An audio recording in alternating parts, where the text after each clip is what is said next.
le championnat, le 23e championnat de l'athlétisme qui se déroule au Cameroun, les amis, a montré en suffisance les manquements dus aux organisations de ce championnat par le ministère et les autres organisations et personnes qui intervenaient là-dedans. À l'ouverture, c'était vraiment une honte en termes de mobilisation. Et les amis, la presse en a fait écho. Et on se posait beaucoup de questions. Qui devrait faire quoi et qui n'a pas fait quoi? Et là, les amis, dans deux extraits que je vais vous montrer, vous allez voir vous-même que, en quelque sorte, le ministre Moelle Kombi reconnaît l'échec de cet événement, du moins au début. Oui, il parle de l'échec. La pression médiatique, elle était très utile pour qu'il puisse enfin reconnaître cela. Et il a vu les images lui-même. Personne ne pouvait tromper l'autre. Personne ne dupe dans les situations ou dans de telles circonstances. Hello friends, this is your Bamenda man, proudly Bamenda man, proudly Ekona man, proudly Ngi man, proudly Bakwere, and proudly anglophone.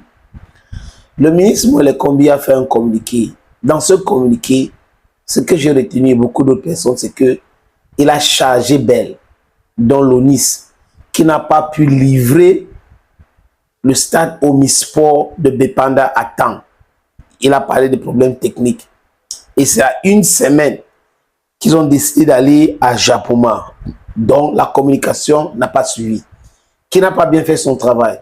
La Fédération camerounaise d'athlétisme, la mairie de la ville de Douala, qui était dans cette organisation. J'espère que le ministère aussi n'était pas là, parce que quand le ministère parle comme ça, c'est comme si le ministère était exempt, alors qu'on sait que le ministère est impliqué quand on parle d'un événement de cette ampleur qui concerne l'image du Cameroun. Donc, l'échec vient de l'ONIS de Bell par rapport aux problèmes techniques. Quels sont les problèmes techniques? On ne nous a pas dit. Et les blâmes envoyés à qui? À la fédération et à la ville de Douala. Et là, la Fédération camerounaise d'athlétisme a communiqué en traitant des gens de distiller les fake news et tout. Mais dans la communication de la Fédération camerounaise d'athlétisme, on n'a vu nulle part le contraire de ce que les gens ont dit. L'athlète ivoirien, José Talou, parle.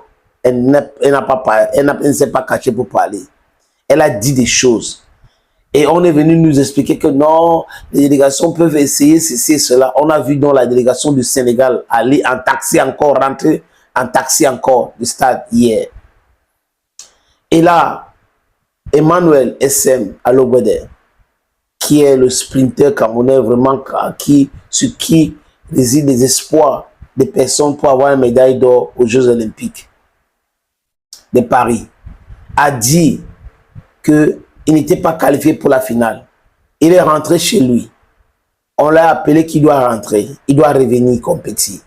Il a pris le taxi. Il a pris le taxi. Ça veut dire qu'on n'a pas mis les moyens à sa disposition. Un champion pour qu'il arrive. Il arrive à Yassa. Il y avait les embouteillages. Il a pris la moto. La fédération ne nous a pas expliqué pourquoi cette chose est arrivée comme ça. Vous voyez un peu les amis. Bref, après la mairie de la ville de Douala a fait un communiqué pour essayer de mobiliser les gens. On a vu le préfet aujourd'hui pour la clôture de cet événement, parce que vraiment il faut que les gens viennent autres. Je ne suis pas contre cela, donc c'est pour cette raison que je vous parle de ces choses-là, de ces différentes communications, du préfet, de la mairie de la ville de Douala, etc., etc. Les amis, quand Moelle Kombi prend sa bouche et fait des déclarations pareilles, ça ne vient pas de moi. Je vous suggère de l'écouter. Alors il y a deux dimensions. Il y a la dimension sportive, il y a la dimension événementielle. Nous sommes particulièrement heureux de ce que, du point de vue sportif, donc technique, tout se déroule dans les meilleures conditions possibles. Vous imaginez, avec le nombre d'athlètes qui sont mobilisés, avec le nombre de pays participants et les équipements qui sont mobilisés nécessaires pour ces événements, nous réussissons quand même le pari d'une très bonne organisation. Maintenant, du point de vue de la mobilisation, dont regrette le fait qu'il n'y ait pas eu une sensibilisation suffisamment forte pour que les publics potentiels puissent comprendre que l'entrée au complexe de Cabroma est gratuite et que les uns et les autres pouvaient accéder au stade sans aucune restriction. Ce qui explique la relative... Voilà, premier extrait. Sans plus entendre, les amis, je ne veux pas perdre le temps. Je vous suggère d'écouter la suite. De faire de participation. Il y a quelques milliers de personnes. La commission de mobilisation en avait prévu davantage, mais qu'à cela ne tienne, la compétition ne fait que commencer. Nous n'en sommes qu'au premier jour, un jour de la semaine, un vendredi. Cela a été relativement timide, mais le plus important, c'est que les athlètes se sentent à l'aise, qu'ils soient dans une très belle infrastructure sportive, une infrastructure sportive parmi les plus modernes et qui dispose de meilleures conditions. La piste, elle a été refaite.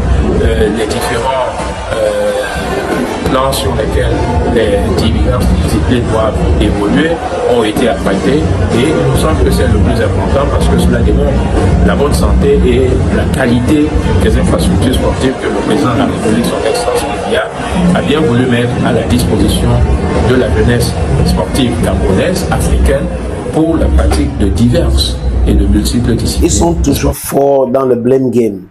Ça veut dire que si ça s'est passé très bien, le crédit devait venir au ministère de Sport. Maintenant que ça se passe très mal, c'est les autres qui n'ont pas bien fait leur travail. Et c'est l'exemple du Cameroun, mes amis, où Paul Biya est responsable de tout. Il s'occupe de tout, je veux dire. Il s'occupe de tout. Il est président de tout. Il contrôle tout. Mais quand il y a l'échec, ce n'est pas lui. Donc, il n'est responsable de rien. Il est responsable uniquement des victoires et des choses qui marchent. Quand ça ne marche pas, ce n'est pas lui. C'est cette même pratique que nous montre le ministère des Sports aujourd'hui. C'est telle personne, telle n'a pas fait son travail, telle autre personne n'a pas bien fait son travail, telle.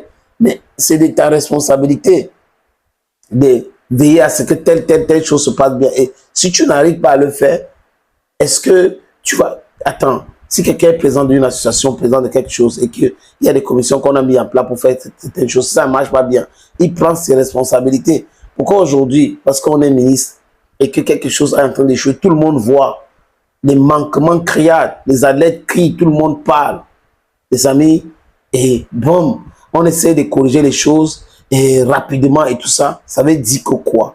Que ce n'était pas bien organisé. Ils n'ont pas bien pensé ce truc. Ils ont pris des gens qui avaient des diplômes et des bénis oui, ils ont mis ensemble. Et les conséquences, c'est cette honte-là. J'espère qu'ils vont tirer les conséquences et les sanctions vont tomber. Thank you, friends. This is your Bamenda man, your Icona man, your Ngi man, your Bakore man, and proudly Anglophone.